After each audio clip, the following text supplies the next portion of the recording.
O dia foi pesado. A ansiedade apertou o peito. Você abre o aplicativo que o governo recomendou. Um assistente virtual de saúde mental. A primeira interação é quase mágica. O chatbot pergunta como você está e ele não te julga.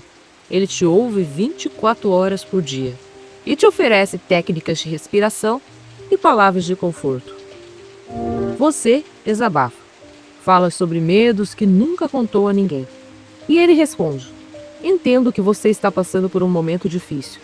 Lembre-se de ser gentil consigo mesmo. O alívio é imediato. A máquina parece de fato se importar. Mas em um dia realmente ruim, no meio de uma crise, você escreve: eu acho que eu não aguento mais. E a resposta vem, no mesmo tom, com a mesma velocidade. É importante manter uma perspectiva positiva. Que tal tentarmos um exercício de gratidão? É nesse momento que o gelo sobe pela espinha. A máquina não entendeu a profundidade do seu pedido de socorro. Ela te entregou um script. E a pergunta que fica ecoando no silêncio do seu quarto é: o que é pior? Sofrer sozinho ou pedir ajuda e ter seu grito traduzido por um algoritmo?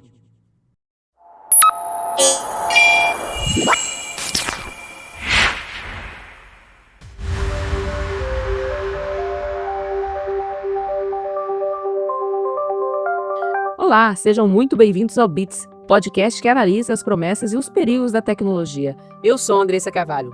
E eu sou o Fábio Xavier. No episódio de hoje, vamos explorar a dupla face da inteligência artificial, uma força poderosa que pode ser, ao mesmo tempo, salvação e risco, claro. Sim, vamos começar com a corrida global pela soberania tecnológica. A Folha de São Paulo noticiou que a Europa acaba de inaugurar o supercomputador Júpiter, uma tentativa de alcançar a China e os Estados Unidos na corrida pela IA. A geopolítica sendo travada no campo do poder computacional também, né? Sim. Ter um supercomputador como o Júpiter é como ter seu próprio centro de treinamento de atletas olímpicos. Sem ele, você pode até ter talentos, mas nunca vai conseguir competir no mais alto nível. Mas sabe, por que esse centro de treinamento em casa, na Europa, assim, é tão estratégico para eles? É porque quem treina os modelos de IA mais poderosos vai, consequentemente, definir o futuro. A Europa percebeu que, se depender da infraestrutura americana ou chinesa para fazer esse treinamento, vai criar um grande risco à soberania dos seus países. Com o Júpiter, eles podem dar aos seus pesquisadores e empresas capacidade de criar a próxima geração de IAs sob as suas próprias regras, né? Sob as próprias regras europeias, com seus próprios valores. Entendi.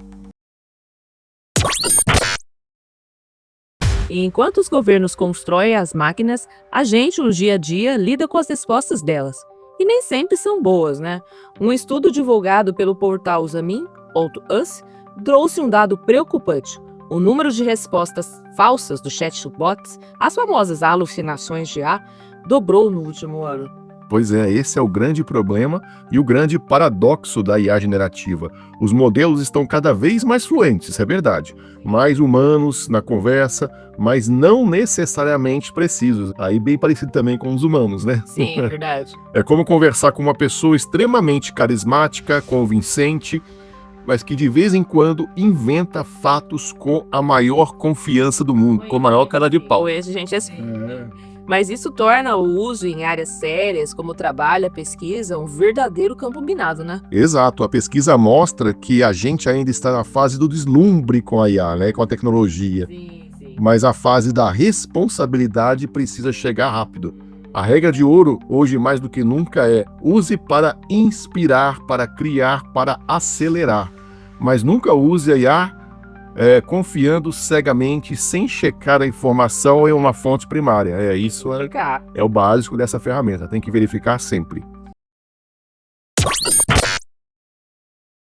E falando em aplicações práticas, a CNN Brasil mostrou como a IA pode ser uma aliada poderosa para proteger os agricultores dos impactos da crise climática. Olha que legal. Essa é a face da salvação da IA em estado puro. A gente está falando de agricultura de precisão em um nível que antes era impensável. A IA vai funcionar como um cérebro de uma fazenda inteligente. Mas como assim, um cérebro? Pensa em um médico super especialista. A IA analisa imagens de satélite, dados de sensores no solo, IoT, previsão do tempo, e dá um diagnóstico preciso para o agricultor. Nessa parte específica da sua lavoura, você precisa de 10% a mais de água. Olha que precisão, né? Naquela outra parte, há um sinal precoce de uma praga. Aplique o defensivo só ali. Que legal. Em vez de usar recursos de forma genérica, jogar em tudo, o agricultor vai agir de forma cirúrgica, rápida, economizando água, insumos e principalmente evitando perdas que poderiam ser catastróficas. É a tecnologia garantindo a comida do nosso dia a dia. Ah, que legal.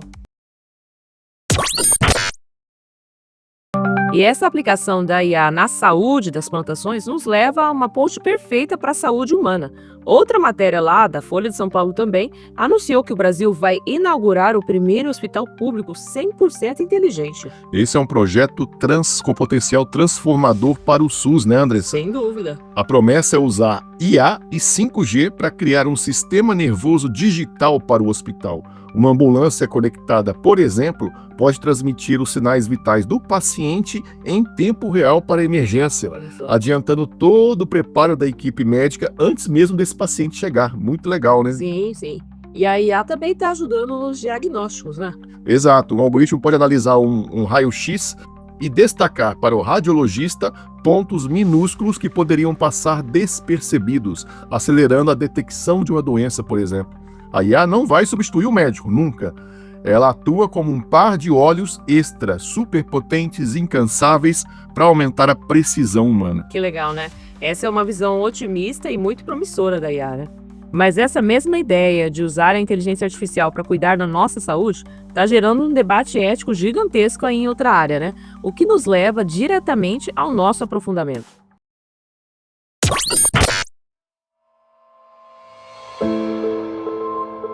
Fábio, a gente acabou de ver o potencial incrível da IA para a saúde física, mas e a nossa saúde mental? O Conselho Federal de Psicologia emitiu um alerta duríssimo contra uma proposta de usar IA para atendimento no SUS. E a nossa questão central de hoje é: ao tentar escalar esse cuidado com a saúde mental, a gente corre o risco de desumanizar o tratamento e colocar os pacientes em uma situação de vulnerabilidade ainda maior. Vai potencializar esse risco, não é não? Com certeza, né? E é isso que o Conselho Federal de Psicologia está nos alertando, né? E esse talvez seja o debate mais delicado sobre a implementação de IA na nossa sociedade. Já falamos sobre isso em outros episódios também. Verdade. Porque esse aspecto vai tocar no núcleo do que significa cuidado, principalmente cuidado mental. A proposta de usar chatbots para uma triagem ou atendimento inicial no SUS nasce de um problema real gigantesco. Claro, a fila de espera é cada vez maior. É maior, é enorme, né, Ademar? Sim, mas a ideia é, se não temos psicólogos para todos, talvez uma IA possa ser a primeira ajuda. Em teoria, isso até parece fazer sentido. Mas qual que é o problema central que o Conselho de Psicologia apontou? 3 riscos principais que eles apontaram, né? O primeiro é a privacidade. Na nossa abertura, a pessoa desabafa seus medos mais profundos. Para onde vão esses dados, essa conversa? Quem garante que essas informações, que são o que a gente tem de mais íntimo, não serão usados, essas informações não serão usadas para treinar outros modelos? Ou pior, e se elas vazarem? Ixi, é verdade? Que problema, hein? Sim, estamos falando do mapeamento da saúde mental de uma nação. É uma questão de segurança de dados em nível extremo. Então, o segundo risco, eu imagino, seja o da precisão que a gente discutiu já, né? As famosas alucinações. Exatamente. É o risco do diagnóstico algorítmico. Um algoritmo pode ser treinado para reconhecer padrões, claro, mas ele não tem a sensibilidade, a intuição, a empatia, a experiência de um humano para entender o subtexto, como a gente viu até na nossa abertura, né? A máquina ela pode confundir um pedido de socorro real com uma frase que se encaixa no script de pensamento negativo. Não vai ajudar muito, né? Não vai, né? Um diagnóstico errado ou uma resposta protocolar em um momento de crise pode ter consequências trágicas. Mas qual que é o terceiro ponto? Que para mim deve ser o mais assustador. Qual que é? A questão da conexão com o terapeuta? Qual que é o problema? É o ponto principal, né? A desumanização do cuidado. Sim. Uma terapia não é só um checklist de sintomas e técnicas. ela é fundamentalmente baseada em uma aliança terapêutica, em um vínculo de confiança entre duas pessoas. Aquele silêncio na hora certa, aquele olhar de compreensão, isso não é programável, né? Isso não tem como fazer. A IA pode simular essa empatia, talvez, mas ela não pode sentir efetivamente uma empatia pelo seu paciente, né? Pelo seu suposto paciente. E no fundo, o nosso cérebro sabe a diferença, vai conseguir detectar.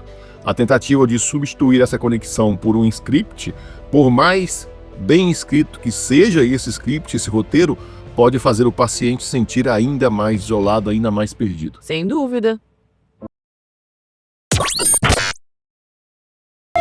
Fábio, se a IA tem essa dupla face de salvador e de risco, a gente precisa de um método para não ser enganado, né? Qual é a dica de hoje? Qual é a cereja do Bits? A dica de hoje, a cereja do Bits, é um protocolo de segurança mental para lidar com qualquer IA. Tem mantra também? Claro, e o mantra de hoje é: verifique a fonte, o tom e sua própria emoção. Ah, eu gostei. Então é uma auditoria aí tripla, né? Como é que funciona essa dica hoje? É o protocolo FTE. Primeiro, F de fonte. A informação que a IA te deu pode ser validada em outro lugar? Uma fonte humana, um site oficial ou um especialista confirmam esses dados? Nunca tome uma decisão importante baseada apenas na resposta da IA. Entendi. Qual que é o próximo? O segundo é o T, né? FTE, T de tom. Tom do gato? Não o tom do gato, porque lá quem cuida dele é o Jerry, né? A IA está sendo excessivamente agradável. Sempre, ó. Sabe aquela IA puxa-saco? Você tá ótimo. Que pergunta inteligente. Ela está concordando com tudo o que você diz? Isso é um sinal de bajulação algorítmica. Uma informação confiável muitas vezes vem com contrapontos e nuances, e não com uma validação infinita. E qual que é o mais importante, o nosso lado aí? Deve ser a letra E, né? Exatamente. É de emoção. Como você está se sentindo ao interagir com a IA? Você está buscando um conselho ou apenas uma confirmação para algo que já decidiu, né? Só aquela validação. Se você estiver emocionalmente abalado, é o pior momento para pedir a opinião de um algoritmo. Sim. Claro, né? A IA pode se tornar um eco perigoso dos nossos próprios medos e ansiedades. Faça essa checagem tripla e você estará no controle da ferramenta, e não o contrário. É isso aí, pessoal. FTE, fonte, tom e emoção. E é uma dica que é uma verdadeira bússola para navegar nesse novo mundo, né? E se você acha que seus amigos e familiares precisam entender essa dupla face da IA, compartilhe esse episódio. É uma conversa de utilidade pública, né? Isso mesmo, Andressa. E para continuar decodificando o futuro e recebendo nossas análises aí sempre que são lançadas, se conecte com Bits. Se você está no Spotify ou outra plataforma de áudio, clique em seguir. É o jeito mais fácil de não perder nada. E se está nos assistindo no YouTube, tem um combo completo que você tem que seguir. Inscreva-se no canal, dê um like no vídeo, porque isso ajuda aí o algoritmo a ver que o nosso conteúdo é de qualidade, e ative o sininho para ser avisado quando um novo episódio for lançado. É isso aí, pessoal. Vamos lá fazer o combo. E todos os links para reportagens da Folha, da CNN, do Conselho de Psicologia estão lá no nosso site, o seu portal para se aprofundar sobre os temas, bits.fabioxavier.com.br. Eu sou Andressa Carvalho. E eu sou Fábio Xavier. Bits, decodifique o futuro hoje. Até a próxima. Até a próxima.